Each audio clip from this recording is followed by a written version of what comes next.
Well, the myth of Jared Vanderbilt appears to be true. Last week we heard about him quote-unquote making real progress according to JJ Redick, and that appears to be true, as he has now been assigned to the South Bay Lakers to practice with them, not likely to play a game with them, but to get some ramp up, gain some contact work, and actual real practice work on the court. At this point, he might only be about a week away from game action, maybe 1 to 2 weeks away, but like I said during my video last week on him, this is a real timeline for him now. It's not fake, he will be returning sooner rather than later, and they will be getting him back to the rotation. Which again, might be a bit hard to believe at this point, but he definitely could be a boost to the rotation, especially on defense. Now keep in mind that it likely will take him some time to work his way back. He is coming off a double foot surgery, along with some minor knee issues along the way too, so he is working his way back from an abundance of lower body problems. And for a very mobile, athletic defender like Jared Vanderbilt, it will take him some time to get back into form, especially for a guy that takes on the most difficult matchup every game. We can't truly expect him to come back 100% immediately. It will take him some time. Can't think that he'll be that 2023-24 Jared Vanderbilt and to have that kind of impact that he made around January to February last season. I think and hope that he will eventually get to that point, but give the guy a month before fully judging him. With that in mind though, yes, he definitely can make an impact on the rotation. And with the rotation currently going through a bit of turmoil, or at least controversy, and might be changing relatively soon, in my opinion, it should be with Hachimura being moved to coming off the bench, and then with Dorian Finney-Smith taking his starting spot, Vanderbilt could really help that transition.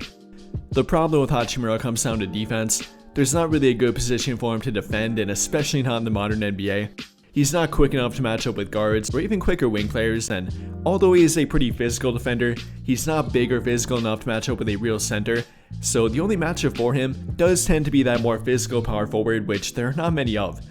And if a guy like Vanderbilt could be healthy around him, he could actually help cover up Hachimura on defense, taking on that tougher wing matchup and actually helping both him and Dalton connect at the same time. Especially with Cam Reddish not being healthy, as we have found out with him, a minor injury tends to turn into a more long-term injury, unfortunately, and that does seem to be the case with him right now. Missing a few games here and there, getting hurt whenever he tries to come back, and having Vanderbilt healthy would definitely give them some more added security off the bench. And while the main impact that Vanderbilt makes will and always be on defense, he definitely can make an impact on offense, or definitely in regard to offensive rebounding, simply rebounding in general, and even offense in general at times too.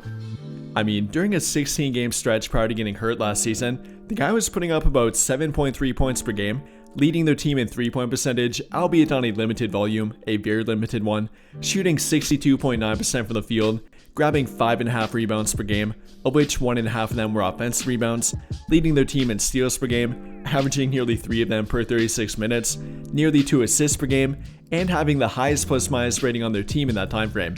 So again, definitely can be a beneficial player for them, and really on both ends of the court when healthy.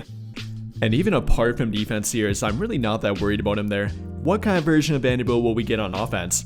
Will it be the inefficient three-point shooting, the bad timing, poor hands, and not great finish around the rim? Or will it be the more efficient three-point shooter, good timing, really good chemistry with LeBron and Anthony Davis, and great backdoor cutter version of Vanderbilt?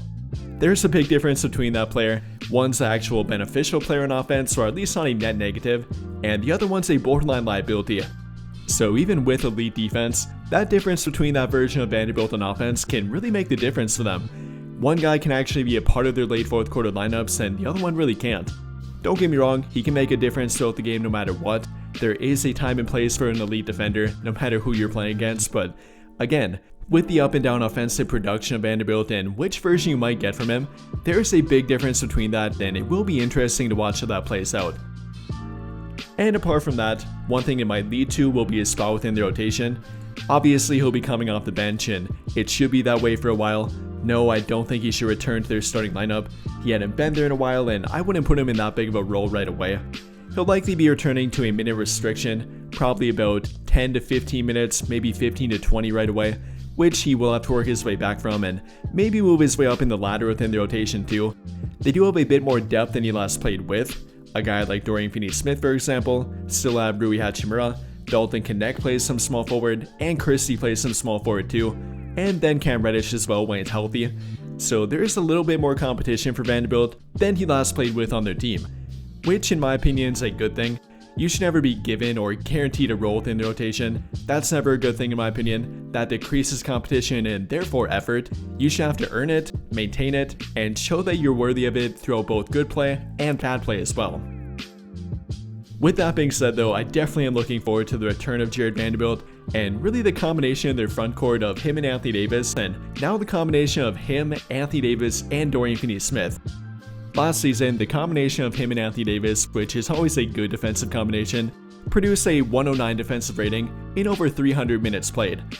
And then the combination of him, Anthony Davis, and LeBron together produced a 107.6 defensive rating, one of the best on their team of any three-man lineup combination that has played over 150 minutes.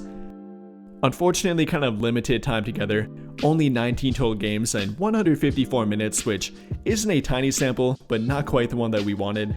Darvin Ham didn't really play them that much together last season, which really mind-boggled me. Hopefully Redick doesn't make the same mistake, as they're a proven combination, and especially with Vanderbilt and Anthony Davis together. And now with Dorian Finney-Smith, I'm even more curious and looking more forward to that combination. It should work, it theoretically will work, with Anthony Davis playing that center spot, Finney-Smith playing that power forward spot, and then Jared Vanderbilt playing at small forward for them. That could be a really fun trio on defense and not that bad offensively either. With Finney-Smith being a really good three-point shooter, then throw a guy like Max Christie in there as well, another 3-and-D option for them. That could be a good 4-man combination on defense and would work effectively on offense too. Theoretically anyways. And I mean, with that combination, you're talking about an elite rim protector, a guy that can switch 1 through 5 in Anthony Davis, an elite wing defender in Vanderbilt, he can switch 1 through 4 on defense. Dorian Finney-Smith, a very good defender, can switch about 2 through 4, 1 through 4, sometimes even about 2 through 5. Then Max Christie has been borderline elite on defense for them, taking on the toughest matchup every game and kind of taking on that Vanderbilt or Cam Reddish when healthy role for them on defense, and then again shooting about 45% from 3 throughout their past 10 to 12 games now, so a really good combination. Then throw in a guy like LeBron or Austin Reeves at point guard, and that could work on both ends of the court. But even apart from all that, I'm simply happy, and I'm sure they're happy to have another energy guy back for their team. I mean, after Dorian Finney-Smith and Max Christie, they don't really have one right now. Cam Reddish kinda, but again is currently hurt. And now with Vanderbilt coming back, that's another one that they will get back. Not a guy that's reliant on other players for energy. A lot of their current rotation unfortunately is. They kind of follow suit from LeBron and Anthony Davis, and if those two aren't bringing it early, then they aren't either. Which is never a good thing for their team. So again, apart from Christie and Dorian Finney-Smith, Vanderbilt can do that for them as well. You never have to motivate him to play defense, never have to tell him to go crash the glass, or simply make the effort play on the court, which other guys simply won't do. Vanderbilt is happy to do it, that's kind of the mentality he plays with, and you never have to worry about him bringing energy or effort on the court. Now again, let me reiterate, it might and likely will take him some time to work his way back. We probably won't get peak Jared Vanderbilt on defense, not that absolutely elite lockdown defender. He'll still be pretty good and will give them effort and energy, but he won't be at that peak version of himself. It likely will take him a month, probably even 1 to 2 months to work his way back to that point. Again, he's coming back from a double foot surgery, along with some knee issues along the way, and that's a lot to work his way back from. I'm glad that he's working his way back, I'm excited about it, I think he will help the rotation, but keep your expectations in check for at least a little bit. With that being said though, what do you guys think? How do you feel about the return of Jared Vanderbilt, as it is getting very close, and what do you think he can do or will do for the rotation? Let me know your thoughts in the comments down below. But I think that'll pretty much do it for this one. And if you enjoyed the video, then I would greatly appreciate it if you dropped a like, subscribe to the channel if you have not already, and hit that notification bell to never miss out when I upload a video. But as always, thank you for watching and have a great day.